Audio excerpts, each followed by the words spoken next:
Hello, this is Archbishop Coyne, and this is Coffee with the Archbishop. And joining me today is my regular interlocutor, Mr. David Elliott, Director of Communications for the Archdiocese of Hartford. Cheers. And it's the Tuesday after Memorial Day weekend on this taping, and I just got back from the Indy 500. Look at that fancy lanyard you got there. I do. That was my fifth Indy.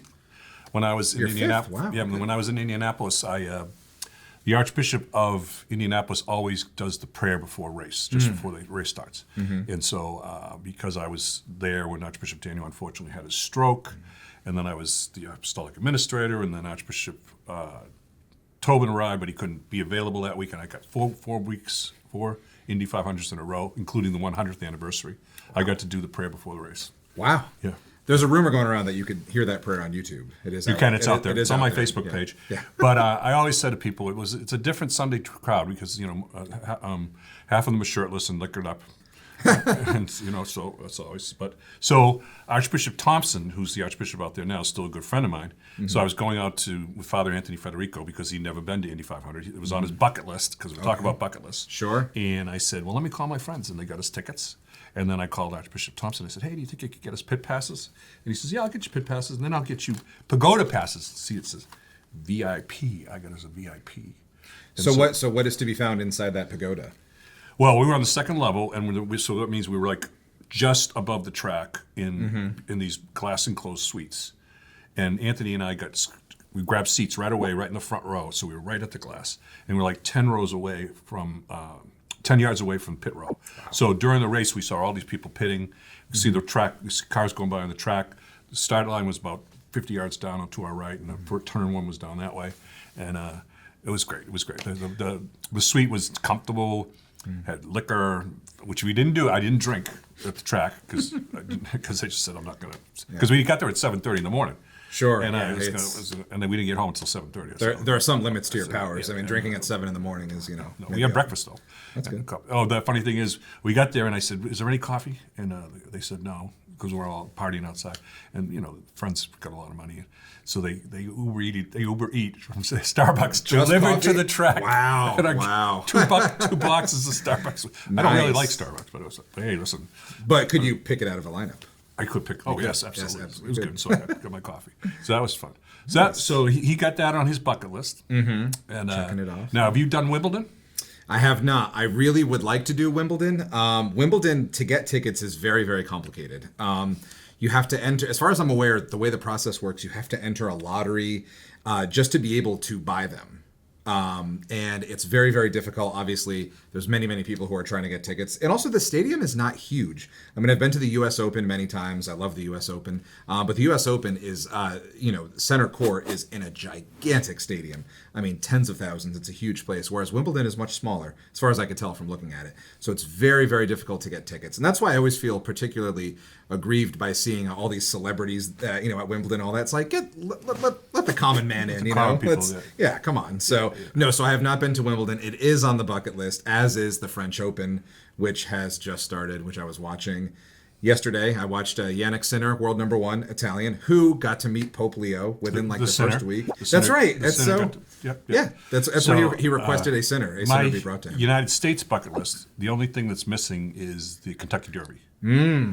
So I've been to a U.S. Open golf tournament. Oh no, I haven't been to tennis, but I'm not really a big tennis fan. We'll change that. U.S. Open golf tournament. I've been to Ryder Cup. Okay. I've been to Super Bowl. I've been to which Super Bowl? It was the Super Bowl it was in Indiana. It was in Indy. I saw the picture of you there. Where the Patriots lost. We don't want to talk about that. To the GIA and T Giants. And all but they won a lot more. Yeah. And then so I've done that, and I've been to a Stanley Cup final game. Been to an NBA final game. I've never been to a World Series game because I divorced the Red Sox in '86. So because of Bill Buckner. Wait, was that it? Please was don't that? Should I? Okay, I'm sorry. I'm sorry. Okay, I'm just taking a breath. Anybody have a paper bag? So, how many times have you seen that clip? Don't even.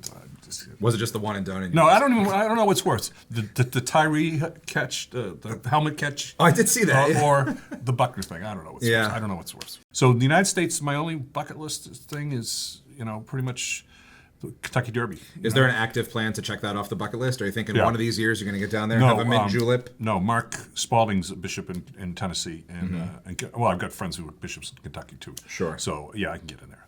get it. But that's like you said. The thing is, there's so many 100,000 people there. It's such a big track. Yeah. Now, internationally, I'd like to get to a World Cup soccer game. Ooh, yeah, that'd be fun. But I think you're having the United States and Canada soon, and Mexico. Oh, so you'll have an coming up. opportunity. Yeah. Now, does that still count, or do you need it to be overseas for it to count on the bucket No, list? it's still, Is it just any World Cup? Any World Cup. Okay. But also, what was the other thing? Oh, Olympics.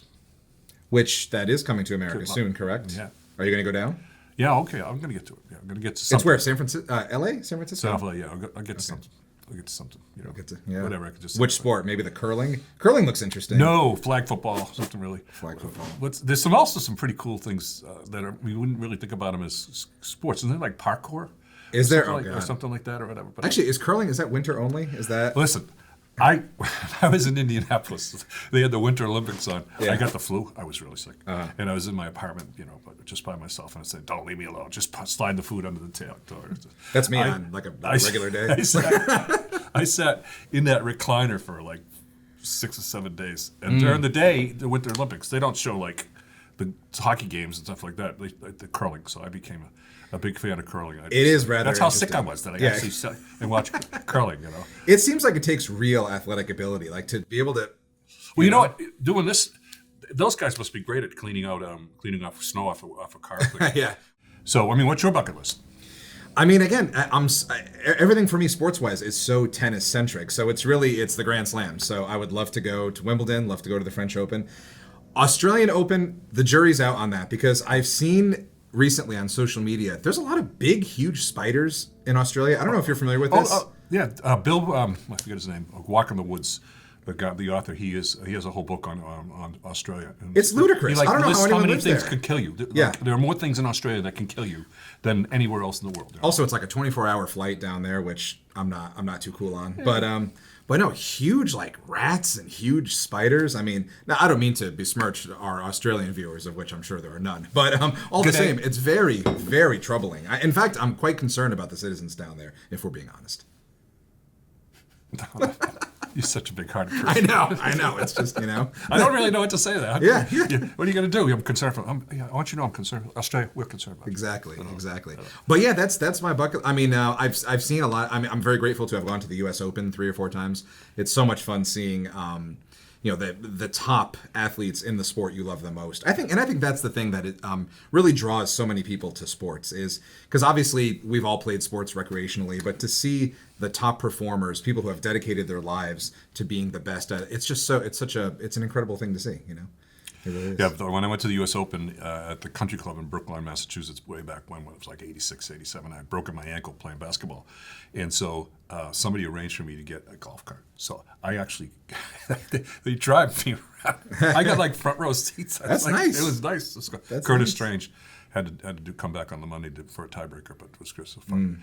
So I think Brookline, Mass. My first roommate was from Brookline, Mass. Matt Nassif, if you're watching. Nice to see you. Matt. Well, this has been a good, fun conversation. Yes. As always. Yes, indeed. And this is Coffee with the Archbishop. God bless everyone.